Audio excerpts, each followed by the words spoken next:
Welcome back, everyone. I'm here to bring you another scary story from my podcast, the No Sleep Podcast. Today's story comes from Reddit user FunkerKong738.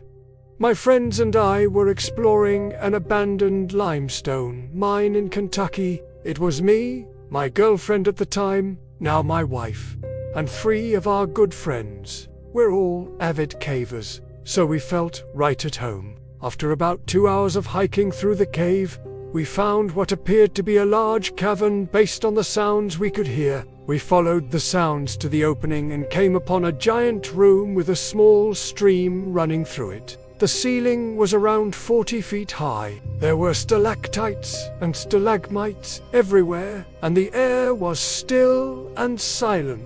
We spent some time checking out the different formations and taking pictures before deciding to explore further. The cave was mapped prior to its abandonment as a source for minerals and other materials, and every intersection had a sign with either a number or a letter on it. We checked the sign at the entrance to the cavern, and it read B1. So we figured that there had to be a B to somewhere. We split up into 2 teams, with 2 people per team, and began searching for another sign. We found it written on the wall next to a narrow opening. We all went through the opening, which turned out to be a tunnel, though it wasn't too long before we came to a junction. One tunnel continued straight ahead, while the other curved to the right. There were signs pointing both ways, with numbers on them. The straight tunnel said B2, while the right tunnel said B3.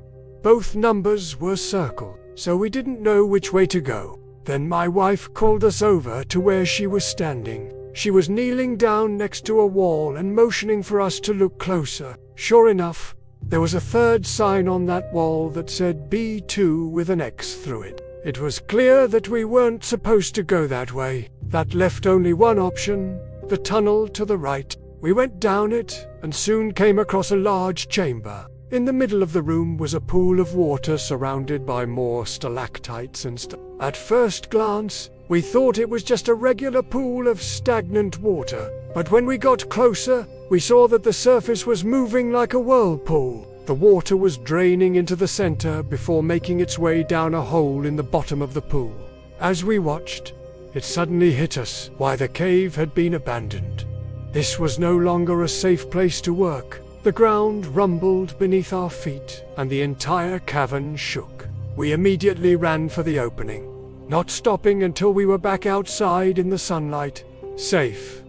Shaken, but safe. We never told anyone about the cave or what we'd seen, not even our closest friends. We agreed that what we witnessed was so bizarre that we didn't want to risk being institutionalized. Even years later, none of us will go spelunking anymore. If any of you are familiar with caves in Kentucky, maybe you can figure out which one we went to. And let me tell you, there's actually a few places in that story that sound very familiar to me. And if I had to guess, it sounds like our spelunker friend and his group may have actually been very close to Mammoth Cave, which is not only the longest known cave system in the world, but also happens to be located in Kentucky. And apparently, Mammoth Cave has over 400 miles of explored passages. So it's very possible that whoever these guys are, they may have accidentally stumbled into something really big.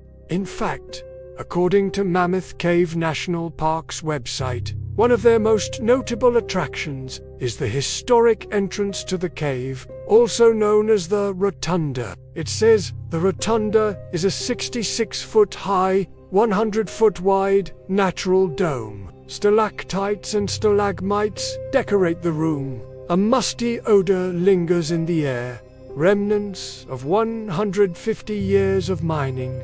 The Park Service notes that this odor is caused by volatile compounds released from the bedrock by moisture, similar to the smell of a musty basement or attic in your home. Now, aside from the incredibly realistic descriptions of the formations and the general layout of the cave itself, I think what really sells this story is the strange phenomena that they stumble across in the middle of the cave. Because honestly, It is not that hard to imagine that someone working in a cave doing some sort of mining would come across a whirlpool. But it is much more difficult to believe that someone would find a whirlpool in the middle of a dry cave. That just isn't something that you expect to see. And so, if you're exploring a cave and you happen to stumble across a whirlpool, here's what you do. You run away as fast as possible. The thing is, whirlpools can occur in a lot of different places. I mean, we all know what whirlpools are like at the beach. How the water gets sucked down into a giant drain and then it pulls you under the water. But did you know that sometimes whirlpools can form in lakes? They can even form in rivers and streams, places where the water is completely fresh and not salty. This particular story reminds me of an event that happened just a few years ago in Wisconsin, where a guy was walking along the riverbank and he witnessed something very strange. It was October 2018 when a man named Mike Shue was taking his dog for a walk along the bank of the river when he noticed something unusual. The water had formed a small whirlpool, and it was just big enough for a small dog to get sucked under. And sure enough, moments after he saw the whirlpool, he lost sight of his dog who had been walking ahead of him. He quickly ran to the edge of the water and leaned over to try and look under the surface and see where his dog had gone. And that's when he saw something incredible. The whirlpool was actually a sinkhole. His dog had been walking along the bank when the ground collapsed, and he fell right into a hole that led deep underground. Unfortunately for poor Mike, the spot that his dog had fallen into was extremely dangerous. It had steep walls, and there was a rushing stream of water that made it nearly impossible for him to climb out. And after hearing the commotion, when Mike's wife came to help, she accidentally slipped and fell into the hole as well. Although this story does have a happy ending, it is a good reminder that whirlpools do only always look like what you'd expect them to look like, and sometimes they can lead to some very dangerous situations. Thank you for listening, and if you enjoyed this episode of No Sleep Podcast, be sure to leave us a like, subscribe, and follow for more episodes.